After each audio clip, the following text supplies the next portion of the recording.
You're listening to Fishing the DMV with your host, Thomas Ahrens. Fishing the DMV is brought to you by Jake's Bait and Tackle, located in Winchester, Virginia. If that doesn't get you jacked up, I don't know what will. Good evening, everybody. Welcome back to Monday Night Live. We are here, June 23. Man, it has been insane. I got to live stream the Tackle Warehouse Invitational. I dabbled on Friday just to see if I was going to get a call from them being like, we're going to sue your ass for doing it. But honestly, I was doing a better job than all of them. I was the only guy in 3 days to be like, we should put up a tide chart so people understand how this works. And besides the announcer saying that apparently fish are racist and like the northern strains stay at the north part of the river, the southern strains stay on the south part, classic stuff. This is how misinformation starts, everybody. But that happened. But dude, we had, it was insane the amount of views and watch hours. I believe I have like 200 watch hours from the past 3 days of covering the event. And I have on a guy, a local stick who broke the mold. He is, I think, I'm going to pull this out of my ass. I'm probably wrong, but you guys in the comment section will let me know. He's the only legit local that finished as high as he did. A lot of these people are like, will say like, well, I am local to James. Like, bullshit. You live in Alabama now. You haven't been here in 15 years. This guy's a legit river rat. So we'll have Chaz on in 5 seconds. I have to do some housekeeping, of course. Please let me know in the comment section if you guys can hear me okay.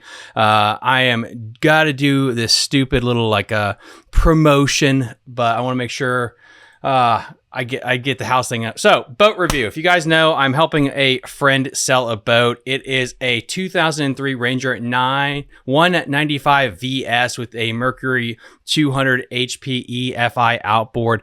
We are looking for $13,000 or best offer for this bad boy. It is down in a quiet creek. It is kept in a storage facility in the marina, completely ready to go. It has been done with brand new sea deck. So many new features have been done to this thing. If you guys are interested, it's only $13,000 or best offer. The guy that's selling this boat is really helping me out since, as you guys know, I got laid off and our dog is costing well over $13,000. So he's going to help. If I can help him sell it, he's going to give me a huge chunk of change to help me pay off some of these vet bills because dogs, wives, and children are all blindingly expensive, almost as expensive as fishing stuff and the petrol that this guy probably spent to go fishing. So anyway, guys, if you guys are interested in this boat or want to learn more information about it, please message me, fishingthedmv@gmail.com or Facebook or Instagram, and you go check it out. Anyway, that stuff is over. Now, the man, the myth, the legend. He finished 13th place in the Tackle Warehouse Invitational on the James River. You know him. You love him. Chaz, thank you so much for coming on today. I really appreciate it. What's up, man? Dude, how are you dealing with this? I know you are very much, if you're not first, you're last. Yeah. So now that you've had a good night's sleep, reflect on your event a little bit for us. Oh, yeah. Honestly, of course, yeah, the winner in me, I'm happy with 13th, but I'm not happy because I wanted to win, right? I felt like this being in the backyard and stuff, like it gave me a really good shot to win. But unfortunately, I fished for 3 straight days in the James, and I never got a big bite all 3 days. So I can't complain. I caught a lot of quality, solid 2 3/4 to 3 pound fish over 3 days, which is normally the harder thing to do. Normally the James chick and all that kind of a big bite and you're in there to get your bag. But, I'm happy, man. I can't complain at all. To win money against some of the best people that do this for a living, that's a cool deal. So, I'm just still kind of trying to process not winning, I think is the harder part, but it's really hard to win against those guys. So, what do you do? Well, let's go through it breakdown by breakdown. What was your strategy day one? To try and catch as many big bass as I could, right? I think everyone else's strategy, but I think my timing was wrong. So I really fished a lot of the same areas all 3 days, but the second and third day definitely went better. And I think it was just my rotation and timing, as with anything on a tidal fishery. I coming into it, like I had a really good day of practice. The first day of practice on the chick, I had over 20 pounds. And then on the James, the second day, I probably had 23 pounds, maybe 22 or 23 pounds between the 2 that I hooked and the 3 that I shook off and pulled up. So coming into it, right, those are my expectations. Like, I'm going to blow this thing away. Unfortunately, like, it didn't really happen in the tournament. The tide was not going the right direction, and I really had to wait on the tide, and I had limited bite windows for sure. And then when I did get bites, I got bit, but I just never got the big bites that I thought I was going to get from practice. And, I guess that's how it goes. If you look at, pretty much everyone above me, like, everyone caught like a 5 or 6 pounder for the most part, or multiples at that. So I got 1 4-pound bite on the second day, late in the day, in a little flurry.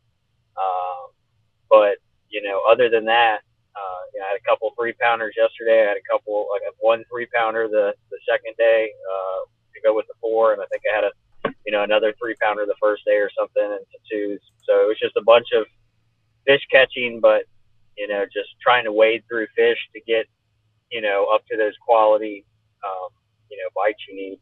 And I was kind of doing 2 different deals.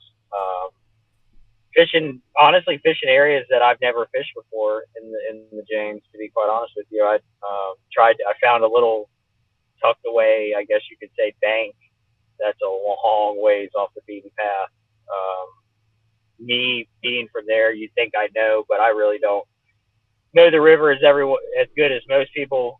Locals probably know the trails and stuff, but I each day spent a significant amount of time trolling in and out of a flat that I'd never been on, but I saw water, far back there that I felt like might have some wood on it, and I thought maybe there would be some fish that maybe are kind of protected, and there were.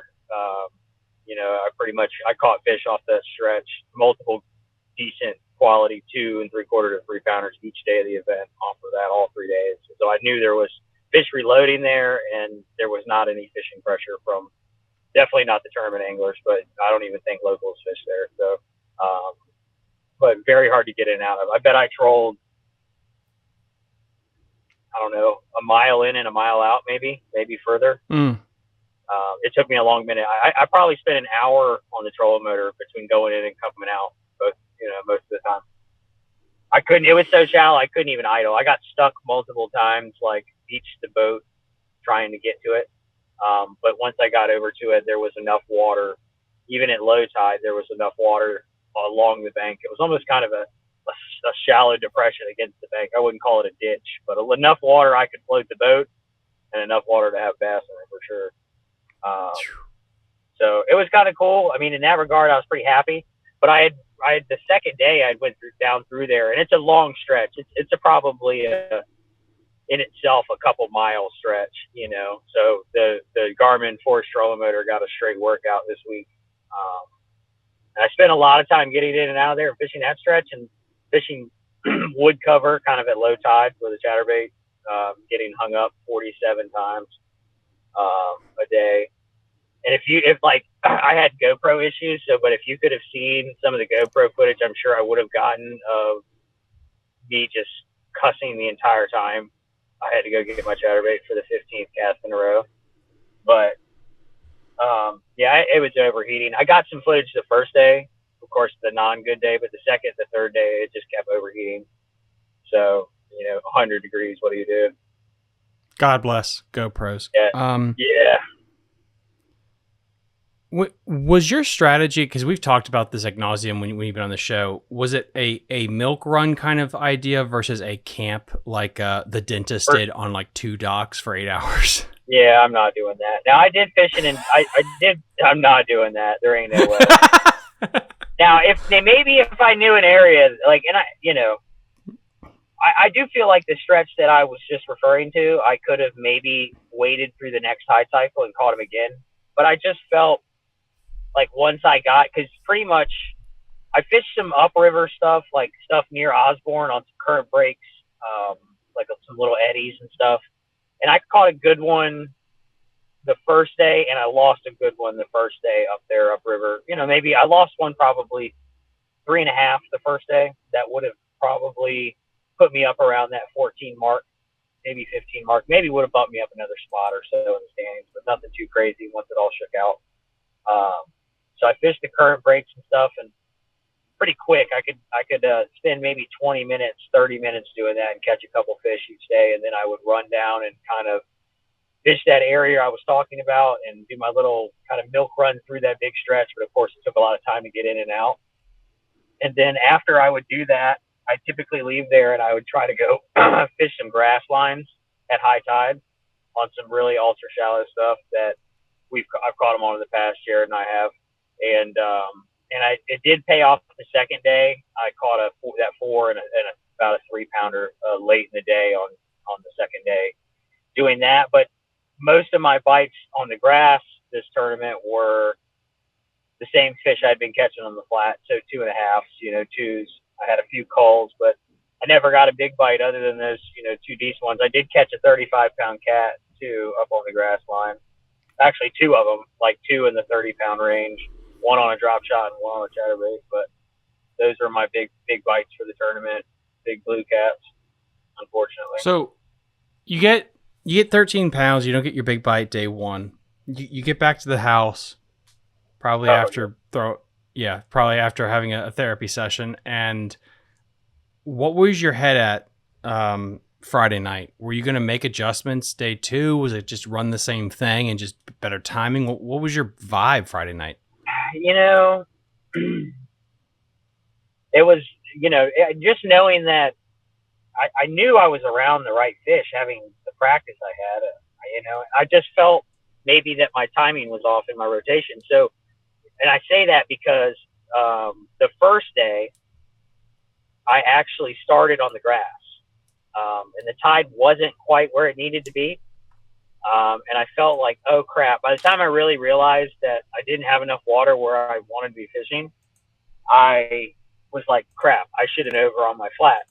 And so I went to the flat and I ended up catching some, but it wasn't, and then the tide really wasn't where I needed it to be for the flat either, because it was the water, I would say it was up. I mean, it just put too much water up on all the wood, and there's a ton of wood over there. So I had a hard time getting, I think, to where some of the fish were. I needed the water low, near dead low, and then actually when the tide started to turn and come incoming, I had a few really key trees on the stretch, man, that just kept reloading each day. I don't know if anyone was really paying attention to the live tracker yesterday, but I was sitting on one fish for a long time. So I had fished my upper river stuff, and I caught 1 2-pounder on a Rico in a little community hole upriver because I knew we only had a few boats, just 30 on Sunday, so I could get on it. And then after that, I ran some eddy breaks and stuff, caught a couple catfish and no bass. And then of course I'm starting to panic a little bit. I fished 4 or 5 spots upriver that I thought were going to have fish. I had a local sitting dead on a tree that I was trying that I had really counted on being able to fish. Appreciate you everywhere. No, it is what it is. But and then I kind of panicked. I'm like, I'm going to go back to this flat because at that point it was probably, I don't even know what time it was because I was so all over the place yesterday. I was running it. My mind was running a million miles an hour, but I was thinking at that point that I should run to the chick. And like, I kind of had this gut feeling all week that I should have been in my dead bite windows that I was getting during the day. I should have been running to the chick and just trying to run my juice down there, regardless of who was there. But something told me yesterday, like, don't go to the chick. Just do what you've been doing. You're going to catch them. It's fine. And I was like, all right, I'm going to go back into this stupid flat. So I spent like 30 minutes strolling into the flat again. And I got right up to my 1 key tree, and I'm like, all right, I hope they're here. And I got right to the end of it, power pulled down, and I caught, I don't know, 6 or 7 fish in a row every cast. And it was wow. 2 trees. It was 2 trees laid in at a fork like this, and the current, they were the only trees that stuck out the furthest on this flat, and it kind of formed like a mini point, and the current was ripping in on it, and it just set up so perfect. And I ended up catching a 2-6, like a 2-4, a 2-8, a 2-14, and a 3-5, like bing, bing, bing, all like every time my chatterbait would go in between the fork and I would engage it and it'd start turning, boom, one would eat it. And then of course you're trying to get him out of that cut in the center and the current's ripping. It was a fiasco trying to get them all, but that was like, and then I went from no fish, basically, or one fish to like, 13 pounds pretty quick, 12, 13 pounds. And I'm like, all right, we're back in this, like you just got to keep your head on. And in my head, I'm like, I'm just going to keep going down this stretch. Instead of me trolling back out like I had been, I fished this good stretch, but I never had went around there's like basically a long lead in and then it goes to another stretch of docks. And I was like, I hadn't fished down there. And I was like, well, instead of me trolling back out the way I came, I'll just work it around. And when I come out the other end of the flat, I can kind of maybe get back to the channel eventually was my plan. And so I ended up working my way down that. And I got to one lone cypress tree that I've been trolling for like, I don't know, half a mile. And there's this one tree that sits a little further off the bank, and threw up there with a chatterbait and caught a 3-something late in the day yesterday. And cold up again to get to like 14. And then I'm thinking to myself at that point, the tide is just now starting to get right, which I had been waiting on all day. And so I thought for sure in the last 2 hours of the day yesterday, I was going to go hit a couple of key grass lines. As the tide turned back out and was starting to go back out, I would catch them on these little points. And unfortunately, I caught two fish on each point, and with the time I had left, and they were both, two somethings. They didn't help, and I just never got the big bite. I thought it would work in the past. It's worked for me, and at least on the grass side, and I probably burned myself in retrospect. But overall, man, I'm not super mad at it. I think I gave it a good shot. I won some money. Obviously I wanted to win, but you're not going to win a tournament of that caliber when you don't get the big bite, and especially with all the other crap we had going on in that tournament where people were fishing and stuff. Like, it's hard to compete with some of these areas that guys were catching them in. So what do you do? I stayed at James River proper, and I think I did fairly decent considering not having a ton of history on some of that stuff, and I think it worked out for me, for June especially. Well, if you remove Keith Poche where he's fishing, everyone else was pretty much fishing just obvious stuff. I mean, a lot of people that I was covering, since we covered the whole event live, it was every pipe, every drainage thing. If it was pumping water, there was a dude in the top 5, top 10 camp there. What is it about river tournaments where it's really hard for local river rats on the James or the Potomac to eke out a win? And it's always some idiot from Michigan a lot of times, or Ohio. It's like, I've never been to the river before, so I just picked up a map and I went to the obvious shit and I did well. Like, is it because locals just get do you get tunnel vision, or is it granular? Like, what's your thought about that?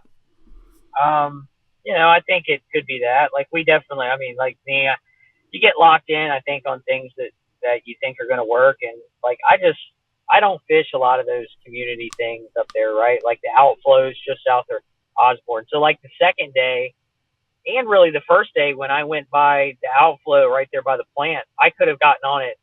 There was nobody on it either time when I went by it, but looking back, I saw somebody, I forget what guy it was, caught like a 6-pounder off of it, and it's just, those are the type of things like happen to out of towners, like, for me, I feel like I fish up here obviously a lot compared to all those guys, and like, I get big bites, 6-pounders, but they catch it off stupid stuff, and I think that's just how it is sometimes, man. Like, it's hard to compete against that big bite, and when you get guys coming in, don't get me wrong, a lot of these guys did figure some stuff out, right? There was definitely some guys who were dialed in, but when you get an event like this that's a grinder, the difference between 14 and 16 is a 4 or 5 pound bite, and if you don't get that, there's really not much you can do about it, in retrospect. And most everybody had a couple of those big bites. Some of them, are lucky bites. Some of them are guys fishing in the right area.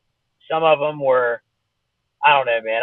I saw some pictures on Facebook yesterday when I came off the water of people throwing over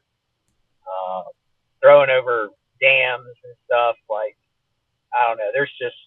I'm a local, obviously, and there's plenty of off limits places that, they're not off limits in MLF, I guess, but they're off limits in most other tournaments. And in hindsight, like I had a couple conversations with a few people today about it, and I can see both sides. Like it's not off limits in the tournament. They didn't declare it off limits, so it's okay to fish, I guess. But for me, like morally, like if I want to win this, I wanted to win that tournament probably more than anything I've ever wanted in my life, right? But I don't want it enough that I like want to fish in the gray and win in the gray and have people look at me like I'm somebody who bends the rules. But like there was some like Cornelius Creek is to me in the past I thought maybe it should be off limits. Honestly, I don't think it probably should be off limits. It's navigable water and it comes off the James, and I think it should, I don't really see a problem with what Poche did, to be quite honest with you. Some people will. There's some people that are going to complain about it. I don't see that much of an issue with it. It's navigable water. But what I didn't like to see is the thing going on in the Presque Isle, the pond in the back of that, and they're throwing over the dam. They're mooring up almost to the dam walkway and throwing into the pond. I was pretty hot when I came off the water and saw that yesterday. Because honestly, I live here. I know I could do that. But that's not right. And like I thought, and I could be wrong, but I thought that was marked. And then I saw like where they said it wasn't, there was no sign there anymore. But I guarantee somebody took the sign off because like I thought you could not do that. And I could be completely wrong on this. People might destroy me in the comment section, but like morally, like I know about that. I know this because I specifically read the off limits for this tournament, and the dam was the only thing off limits in this tournament. And in hindsight, me being like looking at it and me wanting to win, like I could have with that type of mindset, I could have went in the back of Chip Oaks and fished the pits and went around the gate or something, like or found my just I don't know. There's just so much gray there, like of areas that historically us locals, we can't fish or we're not allowed to fish, and guys are doing it because technically it wasn't outlined in the rule book. But I think my biggest issue is the inconsistency on the rule, because those places were off limits in the BFL that I fished last year, that I finished third in, but they're not off limits in the Invitational, which is the same league. So there's different off limits places for two different tournament trails within the same organization. Mm-hmm. And I thought that was a little strange, but like I said, I have no real issues with Keith winning. Like they made that thing off limits after Keith pretty much caught him there in the open and kind of exposed it with back in the day that I fished in, I forget what year that was, 22, I think. But after that, like, the Presque Isle thing, like, I mean, it's been I think, rumor has it there was some other big tournaments won off that thing in the past too, but like morally, like do I want to like moor my boat up and then throw over a dam and drag fish over a dam and put them in my live well? Like, I don't know. I just don't think I'd sleep well at night doing that, dude. Yeah, I mean, there wasn't a too terribly amount of fish caught with people mooring and flipping over the dams. There was definitely a couple that were caught. A majority of them in the top were picking an outflow and just camping there. Like you said, the one you passed, which apparently paid dividends. Yeah, I know it did, because there was boats on it pretty much in the afternoon every time I came back by it. Yeah, Bank Shaw apparently picked 2 docks and camp there, so at the mouth of Chick, and God bless that man, because I could not camp at 2 docks for 8 hours. I would go insane. But and the Keith Poche thing, it's just the non-story for me there is it reminds me of when Ottifo won at Lake Douglas Open with a special boat.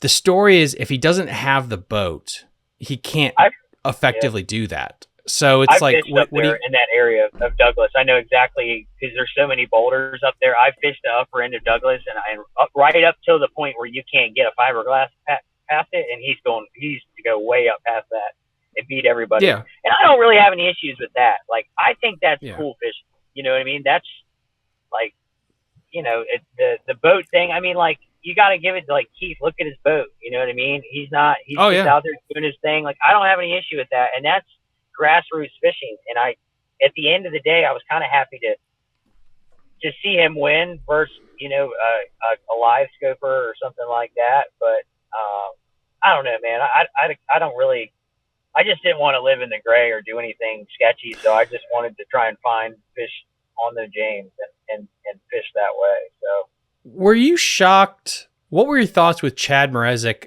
doing as well he did in the Chick? Because so many people beforehand, Jared, Blake, were like, the Chick is dead. It's not going to play. And he almost won it around the Chick, which was interesting.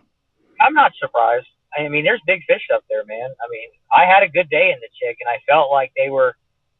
The thing is you just gotta be able to survive the pressure. I don't know.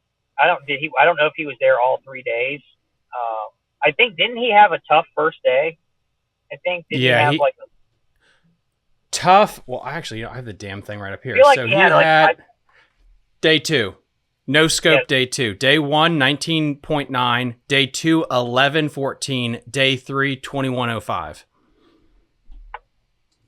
So, great. I mean, look, I mean, he was doing. I saw a little bit of live coverage yesterday on the way home. I pulled it up just to check and see what was going on, and I did see. I mean, some areas that he's fishing are areas that I fished. Those are some of the places that if I was down there, I would be kind of fishing some of those same general areas. Maybe not right on the dot, but general areas, stretch of the river, and doing the same thing, offshore stuff, you know, when the tide pulls out, things like that.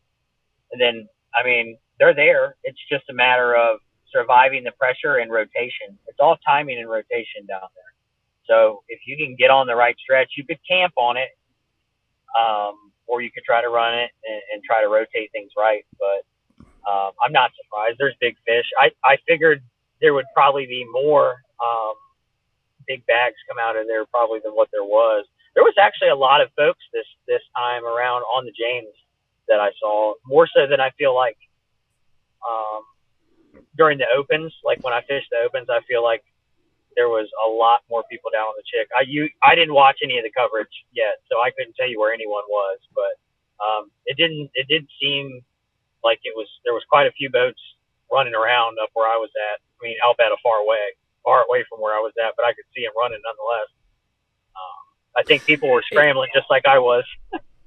No, there was a lot of scrambling. And again, the thing I'm fascinated with when the pros come into town, and guys, if you don't know, you know, Chaz has fished like the opens before and he's traveled, is the difference between when you try to overthink the situation versus the dude that just like, I think it was Bankshaw or somebody else. It was a really young kid and he's top 5 in points. And he's like, I'm just here because I can't suck because I am in AOI contention. I'm just trying to have a good event. And he ends up being top 10.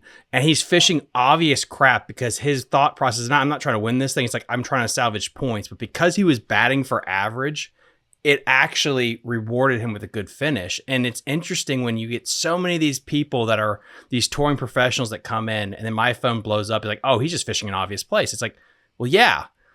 Of course, like he's fishing the best place. It is obvious, but there's fish there. That's why it's the most obvious place.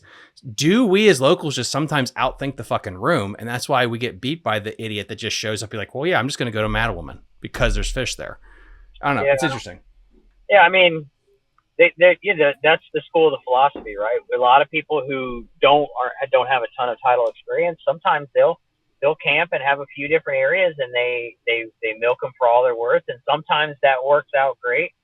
It's really hard to do well at home, especially if you're on a tidal river, because it's all timing, It's all decision making. So, coming into it, obviously, like I wanted to win. Was my expectation that I would win? I felt confident after practice, but you're still fishing against some great anglers and, ultimately, you put 100 guys like that out there, like they're going to catch them regardless of,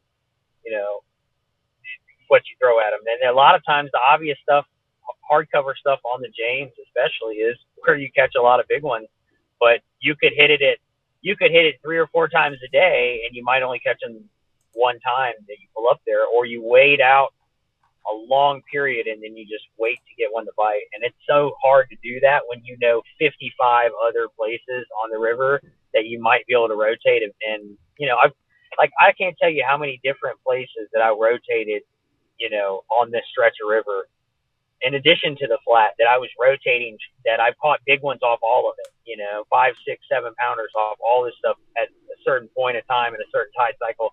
And I was rotating it all, just trying to get one to bite.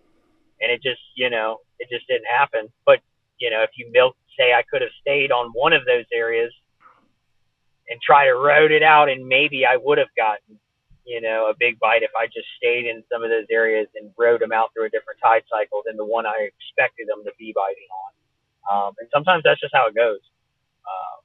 Sometimes you make the right decisions, sometimes you don't. If you were fishing the whole Tackle Warehouse Invitational series this year and you were top 10 in points, would you have fished this differently if you were in AOI contention? I don't know, honestly. It's a deep question, I know. It's hard because, how can you fish an event like this so close to home and not try to win, Like, for me, I was trying to win this thing because, and not to be cliche, right? But if you win an event like that, that could springboard somebody's like me's career, Like, that was my goal, right? I'm like, I'm going to put up big money and see if I can win at the house, which is extremely hard to do, and hopefully win an event and get some, get a little big chunk of change and put up money so that I can go fish a tour or try to qualify for a tour or something like that and springboard a career. And it didn't happen, but that's okay. You know what I mean? Maybe they'll come back again. Maybe I'll have my funds right in, the next decade or whatever to go try and do it. But, you'll be back. You'll be back. Yeah, no, but that was the goal. I think I just always fish for the win. I think AOI is super important. To me, that's probably more important than the win, but I try to fish for the win every time and then hopefully still not try to bomb, if that makes sense. Because I think AOI is to me, AOI is the most important. I think I watched a stream at some point where you asked Jared that same question. I think that's what I was watching. And you were like, what is more important to you, the win or the AOI? And to me, I'd answer that question like AOI for me, because I feel like that is like the ultimate grade as an angler, right? Like, winning's extremely difficult, extremely difficult. But AOI, I feel like, shows who you are as an angler through every event, and I've won a lot of AOIs in a lot of different trails. And so that to me is something I care about a lot. So I think if I was in the AOI contention in the Invitational, if I still think I probably would have fished it the way I was, because I felt like I was I could have won, but I wasn't like gambling, if that makes sense. Like, I didn't feel like I was going to swing and miss, but I also did feel like I was going to get a big bite or two, and I was going to catch, I really felt like 17 or 18 a day was going to win it. If I could just consistently do that. And I don't know what's that math come out to? What did Keith have? 52? You know what? 5 seconds here, guys, while I whip up my calendar here. Let's see. What was top 10? Top 10 was 45 pounds, 10 ounces. So 45.10 divided by 3 days is 15 pounds. So 15 pounds a day. What did Keith have? Oh, Keithy had 53 on the dot. So that is 17.66. 17.66. Yeah. So I felt like if I had 17 or 18 pounds a day, I could have won. And that's exactly what it took on an average to win. And I did feel like what I was doing up there was I was 1 or 2 bites each day, 1 bite or 2 bites each day away from, that 3-pounder be a 4-pounder, and you're right there, So yeah, and Keith's is, I don't know how to say this without sounding like, because I'm not trying to be a dick to him, because it is what it is. But it's like, you look at his stats and you watch him. He had a hell of a day one. But absolutely. You can tell where it's 23:15, 16:02, 12:15. His shit he was bleeding. He was a slow bleed down. His area was done. It was a great, when you look at Chad though, 19:09, 11, 21:05, his shit, he still had fish. I mean, the big outlier is he just didn't have scope day 2. Otherwise, he probably wins the damn thing going away. So again, Keith saying is, again, he had the boat, he got into a sneaky spot, but that sneaky spot did not have enough fish technically for 3 days. And I still am shocked that, I'm still shocked he won. Granted, he won, but it's like, it was by the slimmest of effing margins, like insanely small. So I think there could have been the fish management might have been a little bad on day one, I heard. And I don't know much. But, he had a dead fish. Yeah. Well, and I think like he probably leaned on him a little hard on the first morning, and I don't know. Yeah, I know he came out kind of early, Yeah. but yeah, an area like that, you've got to it's got a finite amount of fish in it, especially big fish you need to win an event like this. It doesn't have a ton of them. I mean, more than some stretches of the river, but obviously it's not going to reload like the James River proper, the main would that Yeah. you could just, they could reload consistently. Like the story I told, Brian or whatever over at Basscast that second day. Like I literally caught a 35-pound cat on a chatterbait on this clump of grass, and it's a main river grass clump on the James. Fought it forever. It destroyed my chatterbait, and I'm like, dang it. Tie on another jackhammer, cast up to the same clump, and I caught a 3-pounder off of it. And I'm like, all right, awesome. Same clump, same angle, same everything. Next cast. I'm trying to call this fish, and I forget to power pull down, and the boat like drifts up on the clump. And I'm like, no, I stand up, and the nose of the boat is almost on the clump. And I literally made like an underhand roll cast to the left of the clump, and it might have been 2 feet. And as soon as it hit the water and I engaged it, a 4-pounder went, and I just seen a mouth come up and eat it. So like they talk about reloading fish. Like I just was catching fish. I was almost on top of it, and the fish are coming back to those types of areas because it's just right on the main. Um, but when you're in a little creek somewhere off the cut, there's a population of fish that live there, and once you deplete them, it's going to take a while for them to, like guys are probably going to try to be in Cornelius the very next cat tournament or whatever happens, or that's not off limits. I guess nobody can really fish it around here. That's the other thing too. Being all the locals don't fish it, it's almost like a stock area because it has no fishing pressure from tournament guys. At least I think there's probably some fun fishermen that might go in there, but a lot of these off limits areas are kind of untouched. The fish population is not harassed like a normal fish on the James or the Chick would be. But yeah, I still, like I said, I'm happy for him. I don't, begrudging anybody like that for winning. Some guys will hate him for winning in that creek. I personally don't see a lot of issues with that creek.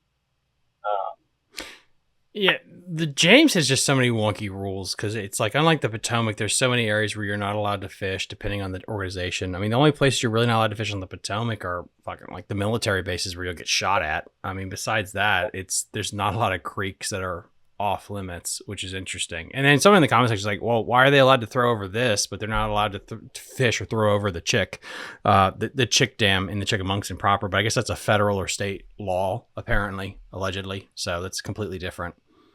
Yeah, and I don't know that there was probably, that I don't know. There probably just should have been a little more clarification on MLF's part on, yes, you can fish here, or no, you can't fish here. I don't think that they just said the dam and that's it, which, like they didn't even mention the pits at the back of Chip Oaks, which is normally the first thing that always gets talked about at every tournament off limits meeting that I've ever been to. And it was never mentioned at all. And I'm surprised people might even have fished in there, to be quite honest with you. I don't know. But it is what it is. It was a good event. I had a great time. Won some money. So, yeah, it could have been worse. Owen says, did local circuits like the Derbies or the Elite 70s help you prepare for the competition you faced, or was the competition way tougher than you have ever seen? Oh, no. I mean, fishing the Elite 70s and all the local derbs definitely prepares you, obviously, for an event like this. But, like, in terms of competition level of those guys being significantly better than locals, I wouldn't say that. Like, there's definitely there's a group of guys in that field that are heads and bounds better than all of us. But there's also, like, tons of pros fishing in the Elite 70s. So we fish, there's retired guys, Bassmasters Classic champions, Elite Series guys, guys who fished God knows how many BFL All-Americans and FLW Tour stuff. We've got some great anglers in there. So that definitely, prepared me. But I wouldn't say the competition was any tougher than anything because there's some great anglers that live around here that are just like fishing, that they're some of the best in the world too. They just don't fish tours anymore. Yeah, and I don't.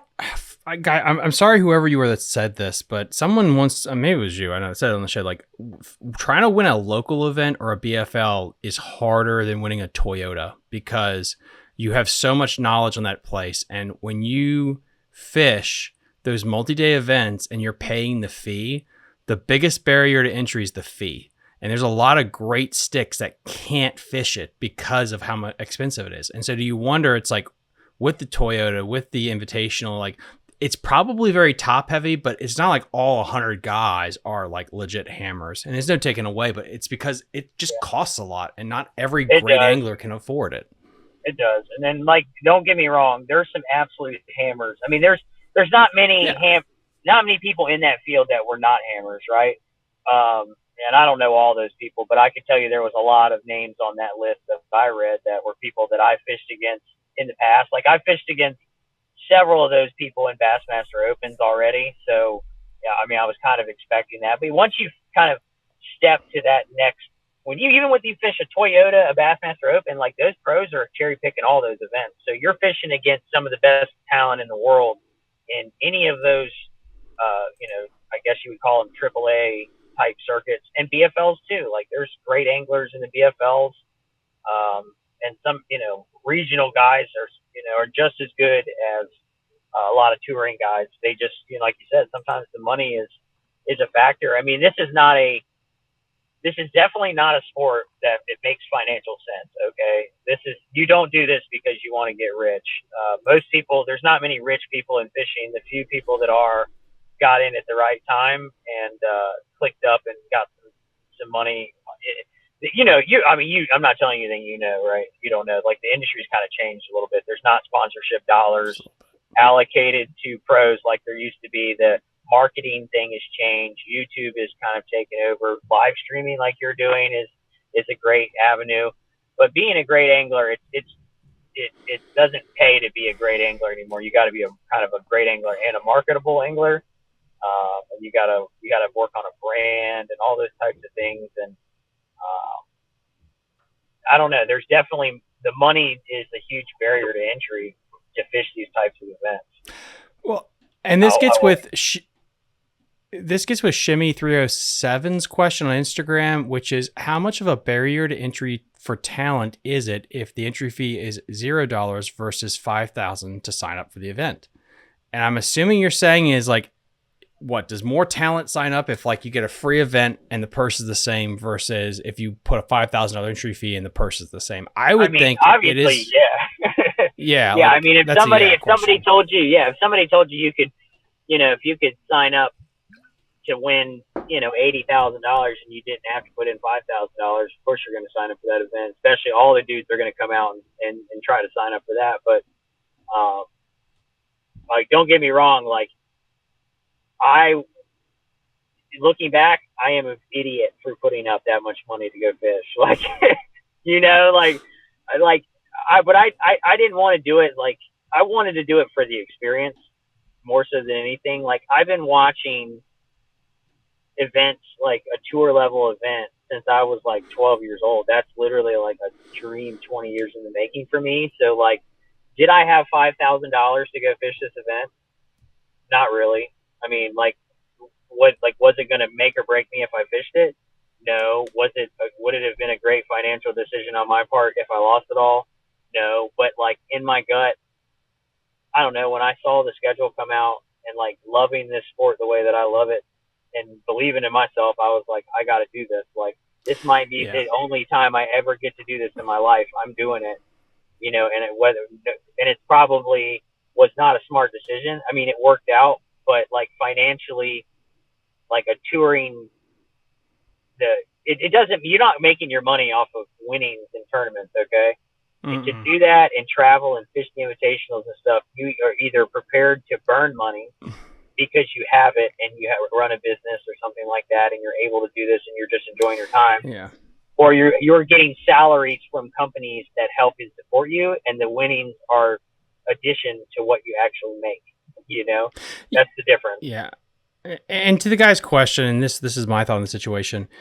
If you're a kid or whatever, a younger guy looking at it, there is not I think is big of a glaring difference in talent to a BFL and a guy that fishes like the Toyota Invitational. The biggest thing is, do you have the money to cough up? Like, again, I think so many people get daunting when they see these multi-day events. Like, okay, these guys are literally 10 times as better than me. There are some guys, but the biggest differential, honestly, is they have the money to spend, and then they have the time on the water to be able to get out there. And I know it sounds weird when I say it like that, but like that's why there's so many guys in college that can make the jump. And so talent-wise, college gets you prepared and stuff, but the reason they can compete is they have enough money, they have the talent, but they have the money to make the jump. That's why you see so many college kids dominating right now. And I don't know. If you have the financial means and you're worried about it, go make the jump for it, because I think you'll be surprised. Like, it's not like you're going to get your ass completely handed to you 24/7. It's just, now you got to spend time in the water. Coming from a guy, you could. Like, yeah, I mean, coming from a guy who, like, I thought I was, like, when I was younger, like, so this is what, we're in 2025 now. So in 2016, after I won the Open as a co-angler, I was thinking to myself, like, I am as good as I think I am. I'm going to go do this, right? Like, I'm literally going to be a bass pro. That's what I thought. And I got my ass whipped on the Opens the next year, beat down. Like, and then I fished a couple more Opens after that and got my ass beat again so bad that I was like, I'm selling the boat. I'm going to go back to co-angling. Like, and I did. And I went back and, like, just fished the local stuff and waited a while again before I got another big boat and kind of worked my way back to this point. But, like, there's definitely great anglers, and you will get humbled, especially when you travel, like, and go fish other places. Go to Florida and fish. Go to Kentucky and fish. Go to Tennessee and fish. In Alabama and go fish, 300 feet deep lakes and stuff. I got a real eye-opening experience of, like, I'm a pretty decent fisherman, but, it's there's definitely something to traveling and having peace of mind and fishing well and being, like, the advent of live scope too, like, was kind of before all that was going on. And so now you just see, like, a different, live scope really wasn't even out when I when I fished it last time and stuff. So it was different. Like, we were marking with, it seems so wild. Like, I'm a 32-year-old dude and I'm talking about live scope, like, like, we're talking the pre-live scope era and the post-live scope era, when it was old school graphing them for schools and stuff. Like I fished Chickamauga in 17, and I don't think live scope was out then. It might have been. I didn't have it for sure. I was poor as dirt. But I did decent in that event. I think I didn't cut a check, but I finished like 40th or 50th, I think, in that one. The Tackle Warehouse Invitational, Toyota, Bass Opens, if you had to rank them when it comes to just talent that fishes that and just how hard it is, how would you rank them? I would say right, having fished,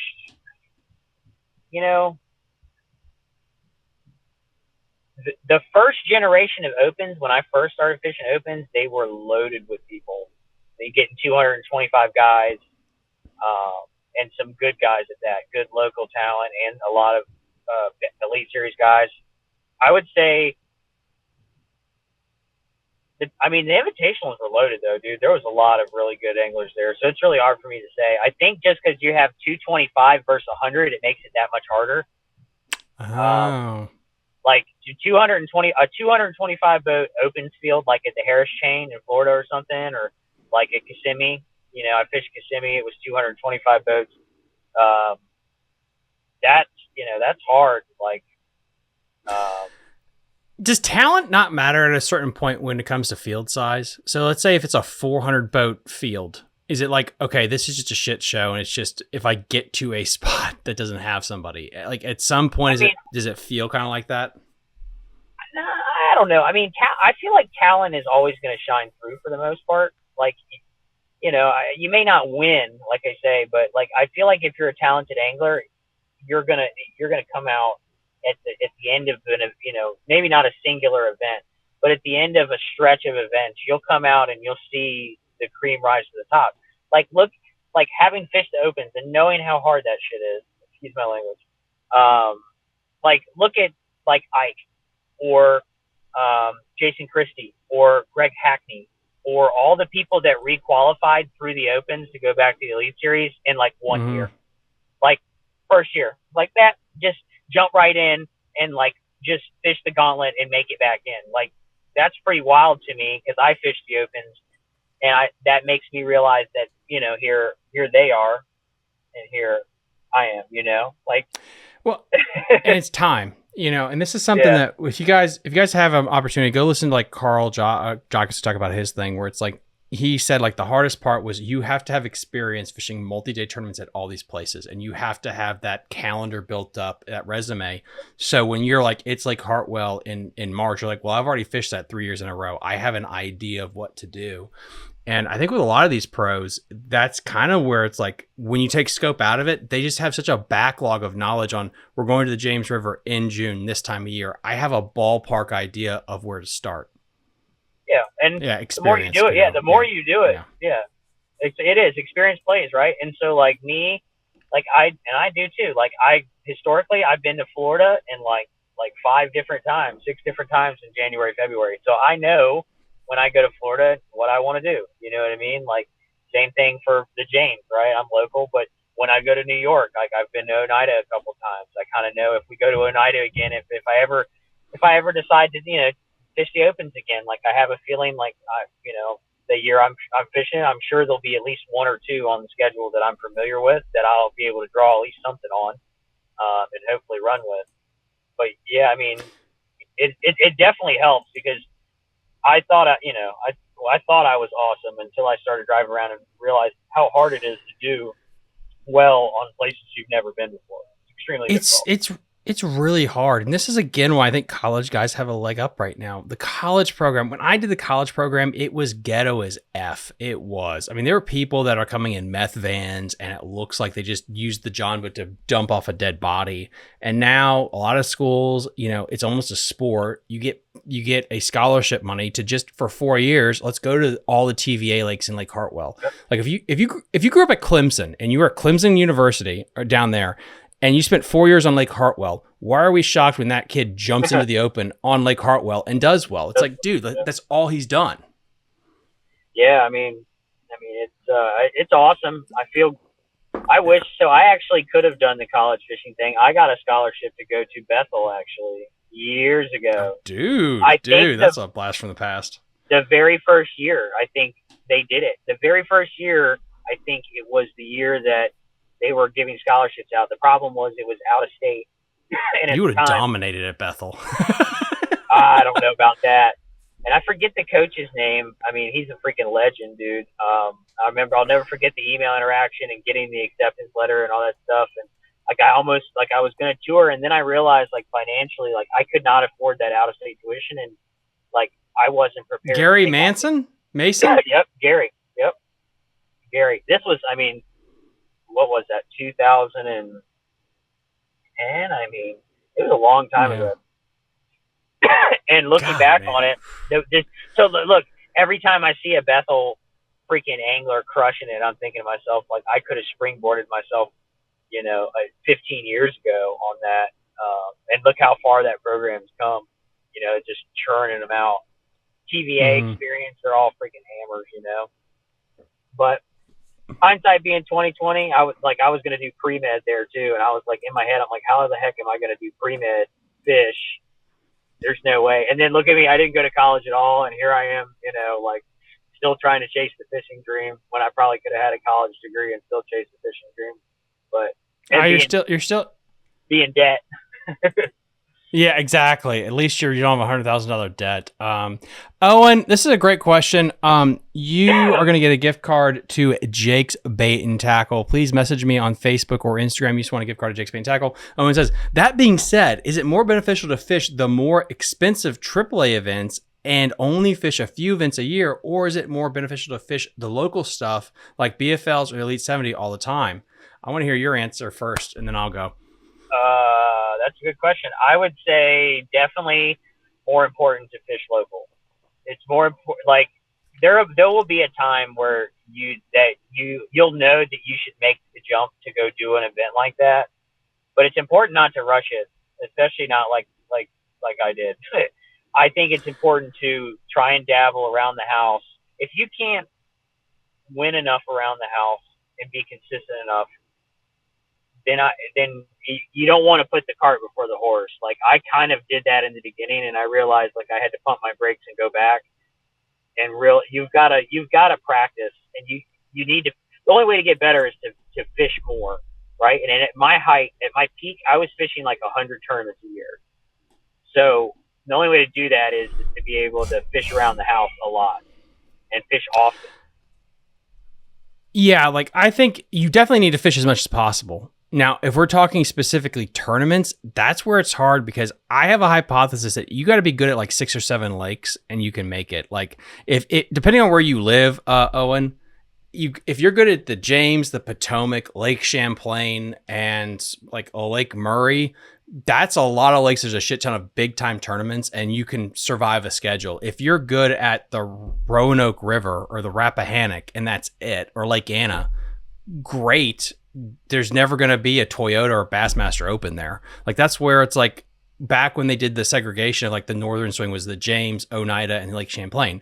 If you were good at 3 of those lakes, you automatically could probably make the Elite Series. So I do think it's like you got to fish, but where are you fishing also? Because you need experience in some of these places to be successful.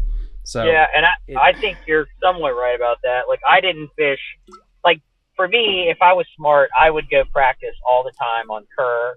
I would go practice all the time on, really any of the places the BFL goes, right? Kerr, yeah. Where else do they got? The James, the Potomac. Kerr, the James, Potomac. Yeah, our place is also weird too because like where you're located, you're sandwiched in with Lake Champlain, which is in goddamn Canada. That makes no sense. But if you live in, Owen, where are you at? By the way, dude, message back. Because that's a big part. Like we live in a shitty place. Like the amount we travel. If you live in Alabama, South Carolina, you have all the major lakes within 5 minutes of you, but you have to be good on the Shenandoah. My God, you have to be good on the Potomac, the James, and Lake Champlain and Oneida in our area. Like, because Oneida will always have an Open, a Toyota or something. Lake Champlain will always have a Toyota, an Open. The Potomac and the James will have all those events. So, in my heart, if you can dominate or survive on the James, the Potomac, and Lake Champlain, that means you're probably finishing in the top 30 in AOI. And you are giving yourself a chance. But if it's like, great, you're good on the James or the Potomac, awesome. Are you going to suck on Lake Champlain or an Oneida? Because you're fishing this circuit, that's where you're going. Are you good on TVA lakes? Because like you said about the experience everywhere else, awesome. You will have to fish a TVA lake or a blueback lake or Florida. And so this is again where college is so cool. They take you there for 4 years in a row to all the lakes the pros fish, so you have experience. Like, I don't know. Yeah, I do think it's important to fish, not just be like Elite 70s and BFLs even are like, they're kind of expensive and there's only a finite amount of those. Like, I mean, if you don't have like a family and and you're able to just fish all the time and you fish like cat trail, local throw together derbs. I mean, whatever you can fish, but even like fishing like an Elite 70s series, if you fish the alphas and the elites, I think that's maybe 8 or 10 tournaments a year, which is, it's a lot of tournaments, but it's not crazy amount versus fishing every single weekend. Like there's a lot of guys still that they're not fishing those. They're jumping in cats. They're fishing. I mean, and that's important. Like you have to be able to fish, all over the place and compete somewhat locally or regionally before I would say jumping into those AAAs, because if you don't have a good, and take it from me as I've done it and I've seen a lot of people as a co-angler, I drew several people as a co-angler over the years that I get in the boat with them and I'm like, this guy don't know crap, like you just know when you get in, you're like, you're not prepared for this moment, dude. Like you shouldn't be here, and I agree with you. And again, I'll add this as a caveat. Once you dominate this area, then go practice either up north, if that's the circuit you're going to do, or down south before you're like, I'm going to go pay for all 3 events and 2 of them are out of state that you've never been to before. Because again, like you said earlier, trying to just go to a new place that you've never been before and fish 2, 3 or 4 days, you're just asking to donate your money. Yeah, and it's hard. It's really hard because these guys, again, it's where it's like how much of it's talent and having enough money to where like you can burn, $50,000 for 6 years. So you learn the patterns, you learn the rotation to then make money at it. I mean, so like I got an invite early in the year to fish the invitationals, right? To fish all of them. And in my head, I'm like, I would love to, because I saw the schedule, and I think Kissimmee was on the schedule, and then obviously Pickwick was on there. So like I hadn't been to Pickwick, but I've been to Kissimmee. I got quite a bit of experience on Kissimmee. Like the schedule looked awesome, but in my head, I'm like, I don't got 35 or 40 grand in entry fees to burn and leave my family behind for weeks on end. Like that's just not a realistic thing for a lot of us. But when I saw the Janes on it, I was like, well, like I might just take a shot and gamble on it. Why not? Like, what better shot than now? But, and honestly, tactically, I kind of kept it hush hush. I didn't tell hardly anybody for a long time because I didn't want anyone else to get the bright idea locally to jump in. So like, I felt like I liked my chances with 100 guys, even if they're like the 100 of the, best guys in the world. Like I did feel like I knew enough locally that I could definitely get in and potentially win. And at least if not win, I knew that the cut line was 32 and they were paying $8,000 to 32nd place. And I felt like, well, I really want to do this. And I want to go on stage and listen to Chris Jones say, show me your two best bass. I've been waiting for that since I was a little kid. And I felt like I was going to be able to do it. And I thought, what better time than now? But I wouldn't suggest, unless you're very confident in your abilities, just, dumping that kind of money in a tournament. It's not wise unless you have a huge sponsorship help, because I have zero sponsorship help. So, you got to really believe in yourself to put up that amount of money. I felt like a crazy man when I launched the boat on the first day, trust me. It must have been really a release for you on day 3 when it's like, okay, house money. Like, I literally said that. Like, you don't understand. Like, my camera, like I said, had overheated like pretty early in the day on day 2. So you don't get to see my flurry late in the day when I catch the 3 and the 4 pounder. But like, I knew when I caught the 3 pounder, I was like, I think I made the cut. And then I just stood right back up, and on the next flip, I caught that 4 pounder, and I knew I was almost up near 16 at that point. I absolutely went nuts in the boat because I knew, like, all right, I'm getting paid, but like I'm still alive, and maybe I can go pop 20 or 21 tomorrow, and make a run at this thing, and maybe run down Keith. And like in hindsight, if I caught 21 or 22 pounds yesterday, like I could have done the same thing. I could have ran up the leaderboard and won too. So like realistically, like I was out of it, but I wasn't that far out of it that I couldn't have maybe, and that's how, you got to have that type of confidence when you're fishing at home. I felt that way. That's why I put the money up, because I felt like even though it was a lot, I felt like with 100 guys and me being one of the only locals, I would be able to get on some of those little stretches that might be off the beaten path and maybe win, and that was my thinking going into it. Technically, I mean, you did win. You were the highest ranked individual that is a legitimate like local, which is it's a good. And again, cool. You didn't lose money. I think it's also a really good war. Legitimate local wise, so they had a bunch of people that they said were locals, right? But some of those guys that are from Virginia, I don't know them, and I've never fished against them. So how local could they be? Now I will say exactly. Ryan. So Ryan, I would consider like Ryan and Lockney and I is probably the only true locals. Charlie Reed, I think, fished it too, and he's pretty local, somewhat. But I think he's in Gloucester, so he's kind of local. But other than that, there wasn't just because you have Virginia doesn't mean like you're more local to like Smith Mountain Lake or somewhere else than to actually be on the James and fishing local stuff every weekend. Yeah. And there are people that were like born in Virginia, but now they live in Alabama, and they'll call them up and say like, oh, this guy lived in Virginia. It's like, oh yeah, but that was like 30 years ago. It doesn't count anymore.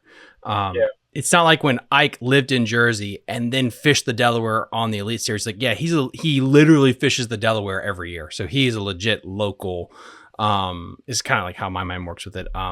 Dude, you got so many fucking questions here. Hold on, let me get through all these things. Let's see. Let's get through all these guys. We'll get that one through that. Personally, I think that'd be awesome. Okay, here we go.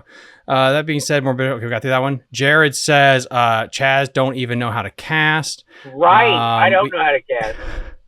We got Kudo Fishing saying, was rooting for you, man. Did you catch any of the hog collar? And would you go with gold or silver blades? Also, the way the TD pronounced Suffolk was hilarious. God bless those people. They tried really hard. Yeah, Chris tries. So I didn't catch any. I don't think I caught any fish on the spinnerbait. I did have one rigged up for fishing wood, but I didn't catch. Yeah, I had one rigged up yesterday. I caught pretty much everything on a chatterbait, a square bill, a buzzbait, and a drop shot. That was, and I caught one on a Rico yesterday too. So it was literally just junk fishing 101. And I caught some on a jig. I did weigh a 3-pounder on a jig the first day. Guys, we talked about it when I streamed live. The amount of people that use a drop shot and a shaky head on tidal water, it's just how much money have those two stupid baits won? It's insane because it's such, you wouldn't think of it as a stud thing on tidal, but good God, it gets you paid. It works, dude. It works so well. Mm-hmm. Like you cannot deny the old spinning equipment at all. Yeah, the two guys, like I think they had fairy ones. I think it was Cal and Banks. I mean, I think it's all they had most of the time was just little spinning rod stuff. And yeah, they did what you had to do. I mean, I caught several, like I said, on it. You have to on some of them little eddies and current break stuff. Like especially for me, like a drop shot, I can throw that thing in there and just hold taut. And just hold it in the current, you know what I mean? And kind of drop it a little bit. And it does a little wave and they just eat it and swim off with it. It can be really, it's good if you use the heavy enough weight to like hold it where you want it and just position it really well up off the bottom a little bit so they can see it. But sometimes they really like the jig. I caught several this week, you know, just kind of dragging a jig through rocks and stuff in a current break. Nothing big, you know, I think I weighed 1 or 2 that way, but the chatterbait by and large was the main player for me, and I'm sure other folks. There was plenty of people on Chatterbait, I'm sure. Question on Instagram. I don't even how to know pronounce your damn name. Al D is fish. All I do is fish. He's asking when you're using a drop shot in tidal water, how light do you go with your leader? I on the James, I pretty much always use 12-pound test. That's pretty much my go-to. I don't really ever go lower than that. Even when I go to, the only time I'll go to like a really light, like 8 or 10 is on like a really clear body of water, but 12 is pretty much my go-to all the time. Let's see. We got Nick Sapaio. Sorry, dude, I can't read apparently. Just joining. What was the cost of the entry for the tournament? I think it was like over $5,000. So the entry fee for this tournament, I believe, was $5,500 or $5,600. God damn. Dude, yeah, my gut just rolls just thinking that. My wife is probably going to roll over in her grave. Like when I told her, she was like, "You are an idiot." That's what's got to be stressful day 1 or 2. She believed in me. She believed in me enough that she was like, "I like your odds still. I'm not going to disown you." That's why he's recording from the car. Yeah. No, but heck no, we got, we doubled up. So now I owe my wife and kids a Great Wolf Lodge trip. So we're going to Great Wolf Lodge. And I can't imagine that stressor for you day 1 and 2, where it's like you put the money up there. You're not happy with your performance day 1. And then the stress that night, like that, again, as an athlete, that mental thing, the nights between day 1 and 2, you go out there and you perform and you're like, awesome. I get to have fun Sunday. For the worst case scenario, it's fun. And I don't have a sad conversation with my wife. Absolutely. Like that's a whole other thing. Like this, I don't know how guys do it. Like this entire week was a complete, I mean, I'm staying at the house, so Suffolk's about an hour and 30-minute ride each day to get up there. So I was leaving each day at 3 a.m, driving up there, fishing all day in the heat, driving the hour and a half back, getting home, re-rigging everything, trying to put new line on all the rods and reels every night, and then go to bed by like 11, back up at 3, and like I don't know how guys do it like competitively. And some of those guys, like a good chunk of that field left yesterday and went straight to the Potomac to get right back to it. And like, I'm so exhausted. I completely, it's an endurance event, man. And it was mentally, it was extremely challenging for sure. Like I mean, Jared knows, like I'm my own worst enemy sometimes out there, like with my mind and like just, self-doubt. And am I good enough? Can I do this? And, like, but but at the same time, I'm super confident. So like but that battle, is constant. It was a real, mentally, it was an exhausting week. Physically, it was an exhausting week. And cash in a check is awesome, but I'm still like sitting here today. I was, had to go right back to work this morning. No sleep. I'm all jacked up last night. After everything, and then I got to wake up first thing in the morning and go to work and go back to reality. It's been a whirlwind, but launching Sunday morning was freaking awesome, dude. Like that championship vibe and getting up there and there's drones flying around and TV cameras floating around and like everybody in the field's in a rat boat and then there's just me sitting there like a lump on the log. I felt super out of place, to be honest with you, but it was cool, man, getting to watch the takeoff and that feeling of watching. I've watched every YouTube video, every Major League Fishing FLW episode of every event ever, probably, and to see them all and then to be there competing in one was pretty surreal. Like, I mean, if you're like me and you love the sport, I'm not telling anyone they don't, anything they don't know. Like that, it's everything you think it would be when you're out there and you're launching and you're fishing for that type of money. And there's a chance, like there was not a huge chance, but there was still a chance yesterday for me to win. Like, and all you can do is that feeling like going out of, I could still win if I catch a big bag. And my buddy Mike Cherry called me on the night before the tournament, last day of the tournament. And he's like, dude, I'm telling you, he's like, I know you're in a no info rule. He's like, and you can't know anything about what anybody else is doing, but you just need to know you got a shot. You just got to keep your mind in this. And you go pop a big bag, and you're going to be right there. Guys are going to stumble. And you know what? He was exactly right. Guys stumbled at the top and opened the door. And if you pop a big bag, dude, like right there, it could happen. Like what did Chad have? He had 19 and 11. Isn't that what you said? Yeah. 1909, 1114, and then 2105. Yeah, that's what I'm saying. Like you're right there. You're never out of it. And so for me to be like, still be way out of it, but to have a realistic shot at winning going into the final day, or at least moving up into the top 10, and it's a freaking awesome feeling. I'll tell you that. No, dude, you did an absolute hell of a job. Let's see, got a couple more questions here, guys, and we'll wind this up so we can get back to his family. Matt from Tricked Out 10 says, "Sup, guys? Congrats, Chaz." What's up, boss man? Matt's the dude. I appreciate you, Matt. Matt's always super supportive of me. He's just solid as a rock.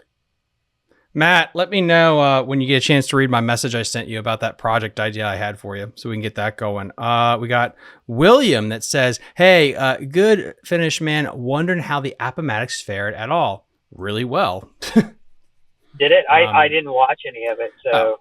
Yeah, there was a couple of guys. I think Derek Smith or Dustin Smith dabbled in there. I know day 1 and 2 at least. There was a lot of guys that stayed close that didn't want to make the run. I can tell you, I wasn't. So I never went below. I really never went below Jordan Point all week. So I fished around the Appomattox a little bit, and from the Appomattox back up to Osborne. That was kind of the stretch I was in.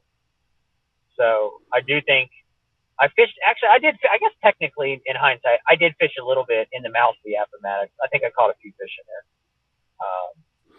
But I didn't really see coverage-wise who was up the Appomattox and how they did.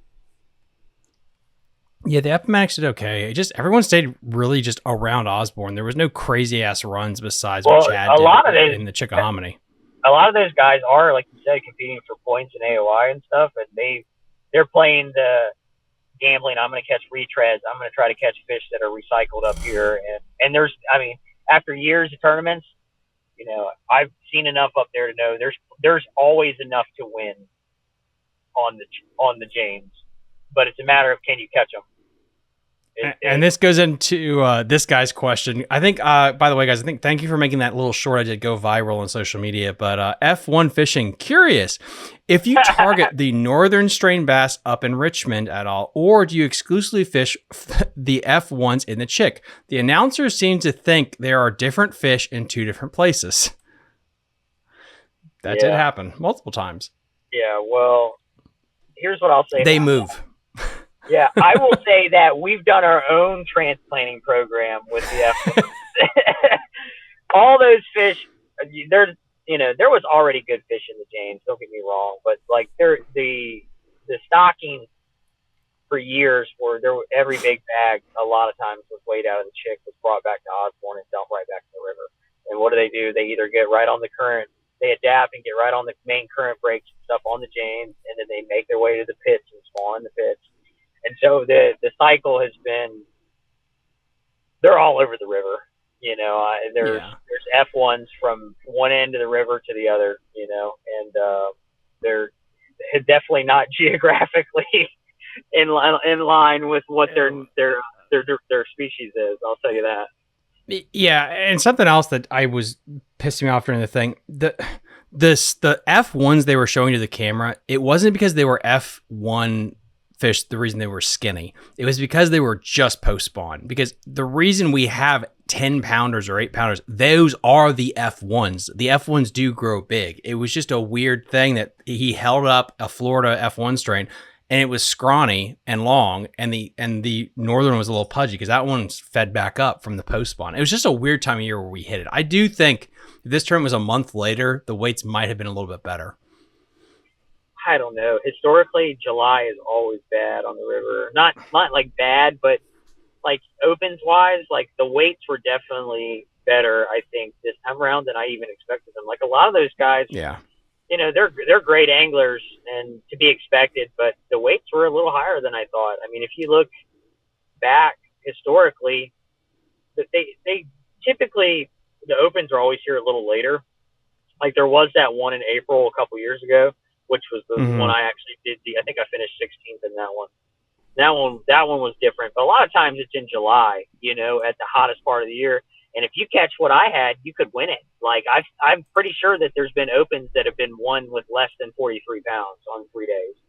And it was been grinder. You catch a 10, 11 pounds a day, you're getting paid for sure in the past. But at the same time, like the grass hasn't been as good in the Chick this year as it has been in years past and stuff. So like, weights I felt like coming into the event were a little down on the river from what they've been in the last couple of years. Like weights have been crazy the last couple of years, like top to bottom, like, and then it's kind of fell off a little bit this year. I don't feel like it's been as big consistently.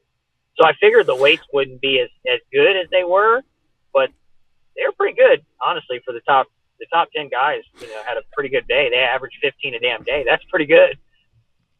Yeah, and I actually had a question to you guys. I mean, yeah, like, okay, what would happen if day 2 was allowed live scope? The weights would have been better. I definitely think, like, if you look at, like, a couple of the scopers, it would have bumped them up a little bit. Because, again, Chad damn near had 20 pounds each day.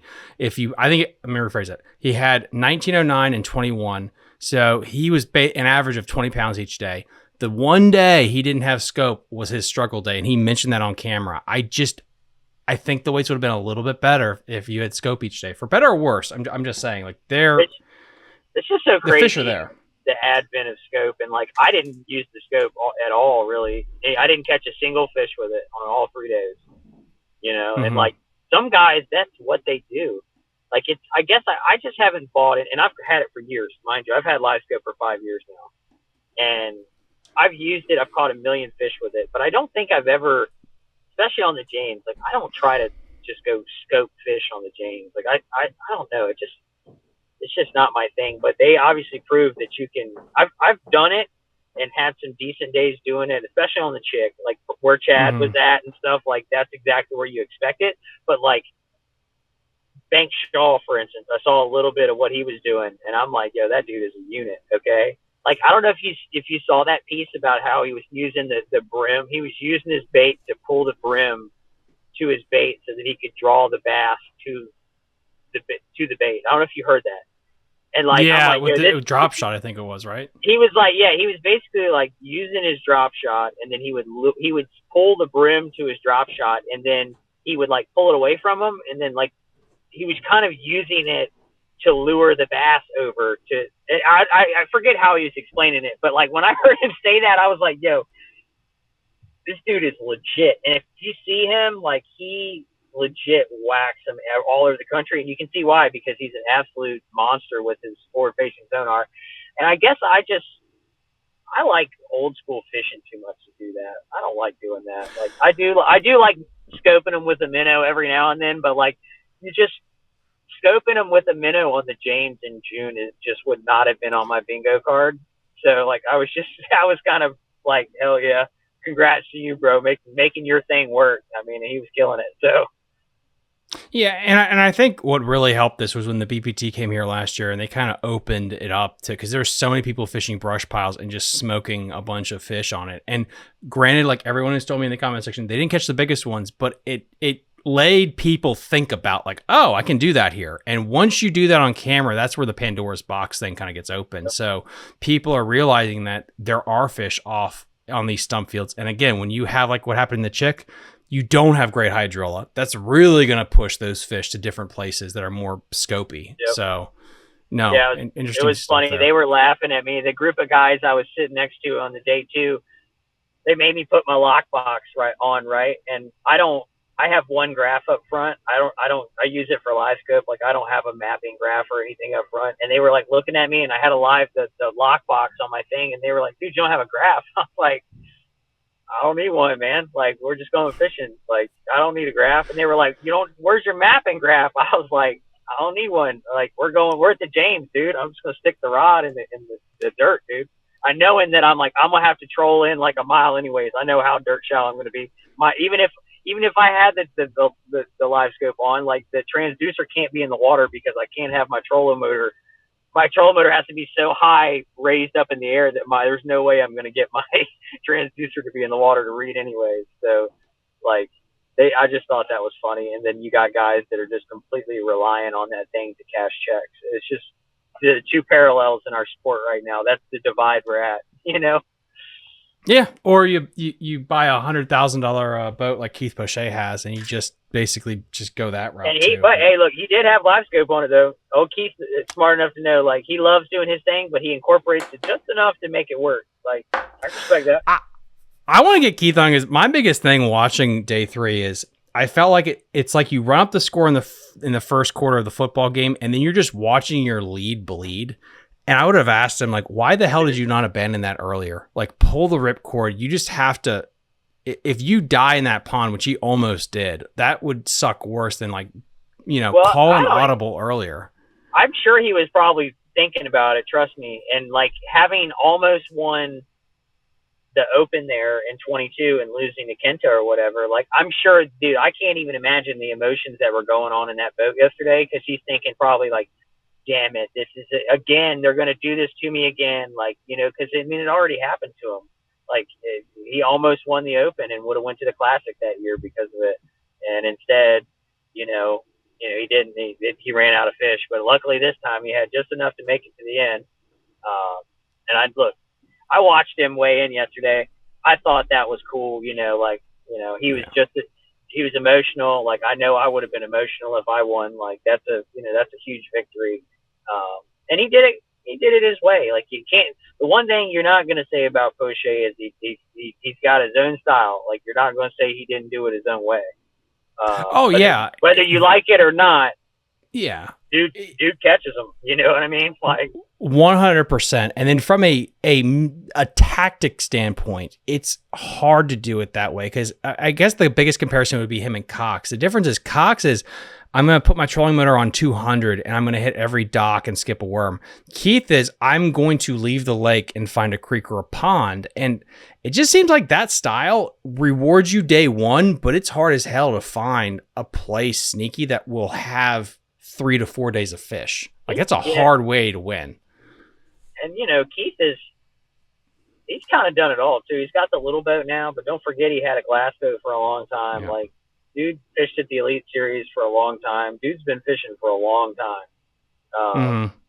But he's got his own little style. Like I seen him yesterday, you know, he had 4 or 5 rods on the deck, you know, got the Max Scent General up there. Like there ain't no bait switching or anything hanging going on. He's just out there just doing his thing. Got a couple rods out there and, you know, fishing. I mean, I respect that. That's what I was doing. I was trying. I mean, I have more rods because that's just who I am. I got to have 57 things tied up, but I mean, I'm happy for him. You know, if it couldn't be me, I'm happy he won. You know, like I would take the non-live scope win over the live scope win every time.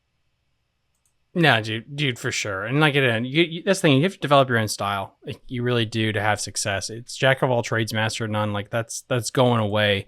William says, take a big set of balls to put up the money and go against the sticks. But you know what? You're fishing against a little green fish, not against the name. That's what I was told by Thrift and Andy Morgan. Guys, I think we'll make that the last one. You're not wrong.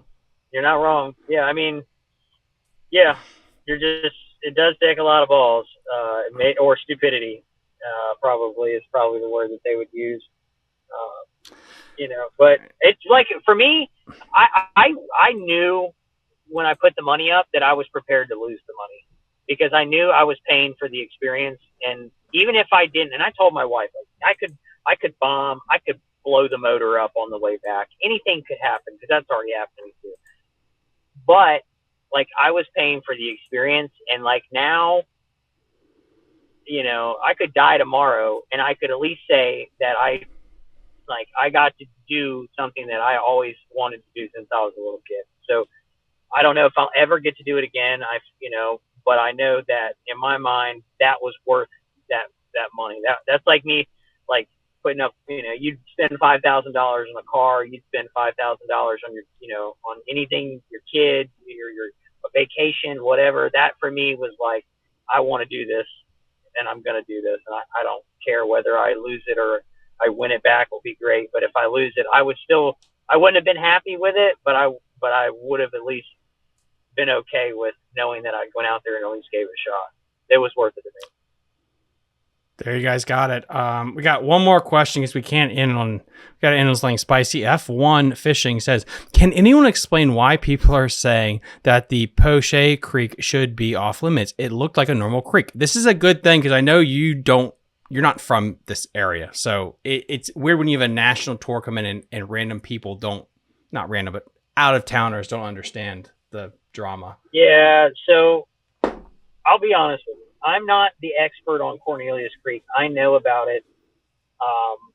My understanding, and I could be totally wrong on this, is that I believe the land around Cornelius Creek is posted.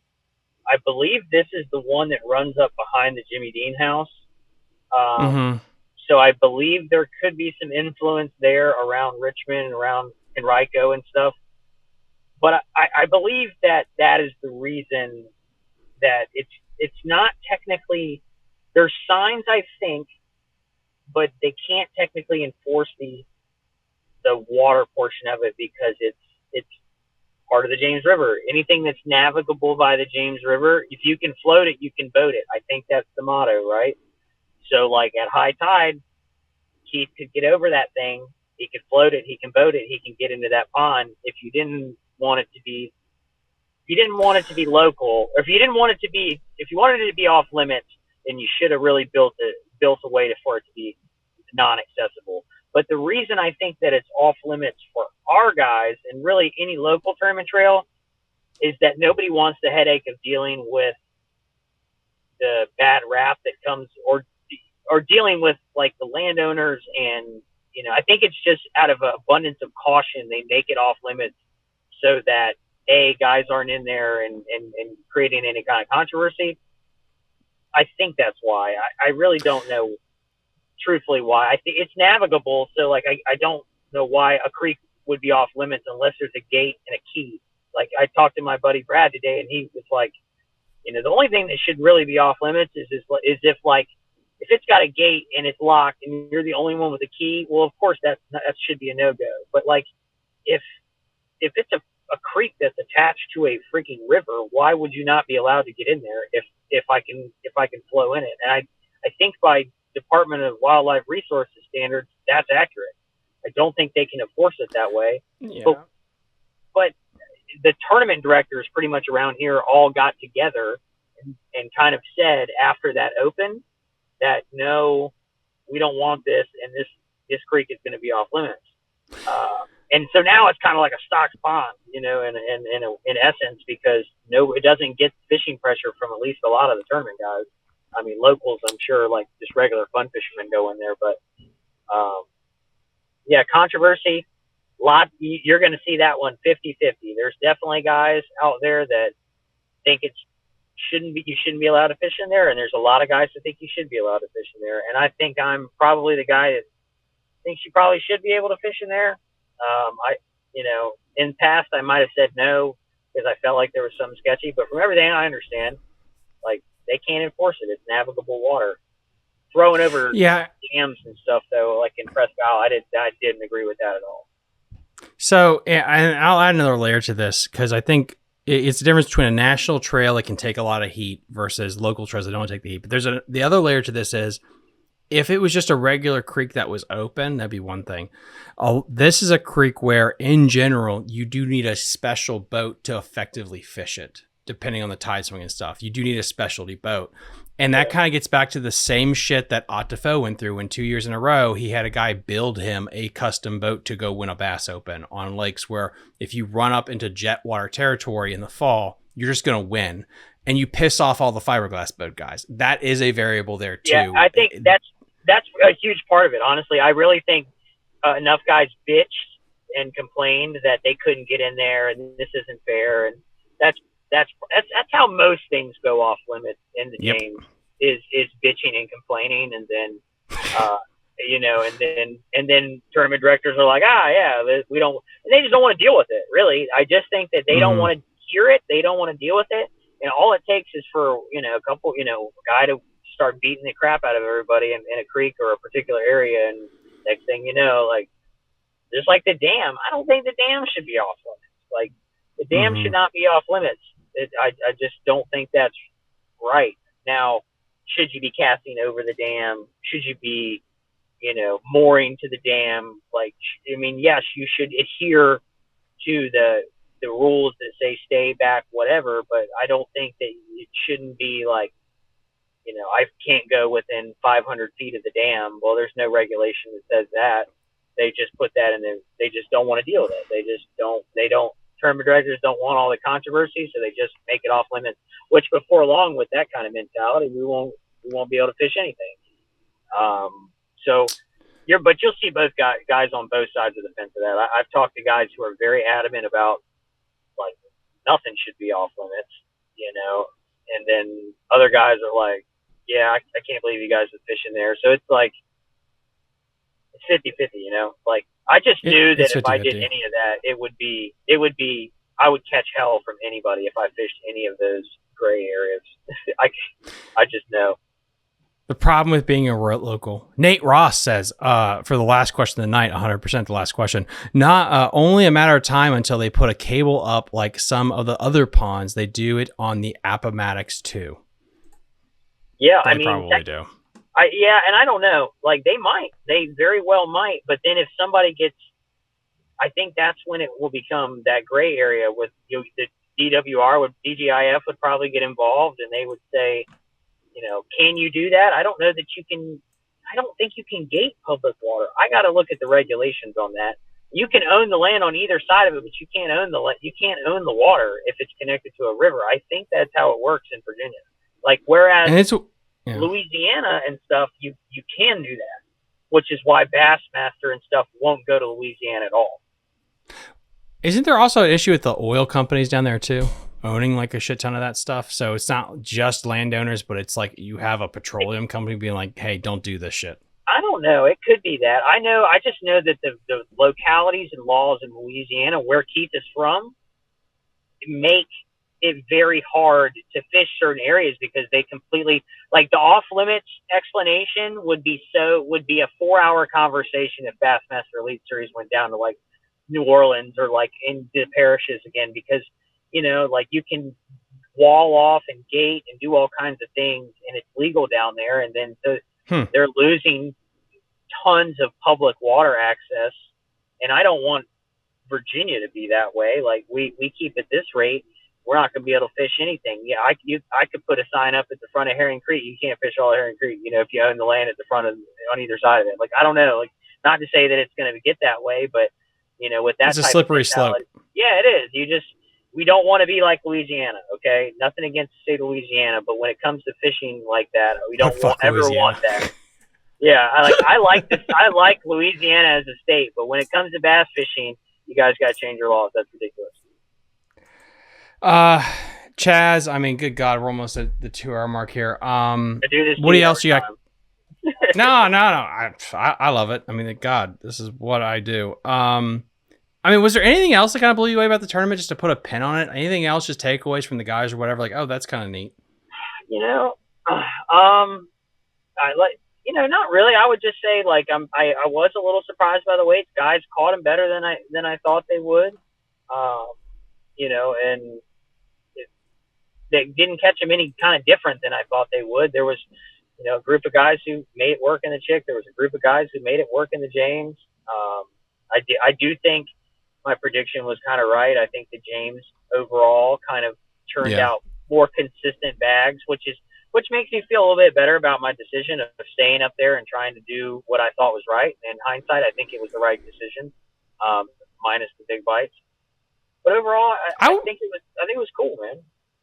I thought it was a good event, and I was pleasantly. I guess the biggest thing I was shocked about, I just didn't know there's that many causeways and pipes and shit in the James. Like it was like there was 50 blue plains. Like we have like 3 places on the Potomac that are kind of like that. It just felt like everyone found their own pipe. I just kind of blown away by that. Yeah, there's like, you know, there's several discharges below and there's several discharges above Osborne, and you know, like in hindsight, you know, seeing all that, I can't wait to go back and watch all the live coverage and stuff, because that part killed me. Like, I didn't know all the rules, right? And I really didn't want to do well and get, like, DQ'd or polygraphed for something in me. So, like, I didn't, like, every time, each day, I would, like, you know, get on Facebook at night after I was rigging tackle, and, like, MLF would post something, and I would be like, oh, and I'd scroll right by it because I didn't want to see Keith, or I didn't want to see anybody catch anything, because I didn't want to DQ myself for seeing footage, because we're not allowed to see any of that stuff. I don't even think we're allowed to see clips. I don't know what the rules were on it. But, like, now I can go back and kind of watch and see what everyone was doing and kind of say, oh, I should have fished there. Oh, he's fishing right on the spot I had already fished that day, or whatever it may be. And honestly, I'm kind of looking forward to, like, seeing my name scroll across the bottom of the screen, just so I could say there was a track record of me being there, even though there was never a camera on me or anything. At least I was there, you know. There was a chime, I will say, that you popped up on the top 10 when they were going to commercial break. There was a couple of times of that. So and that's a childhood dream for me, right? That's if I can't ask for nothing else than that. I think that's going to be probably the coolest. At least it's going to be archived. It's not going anywhere.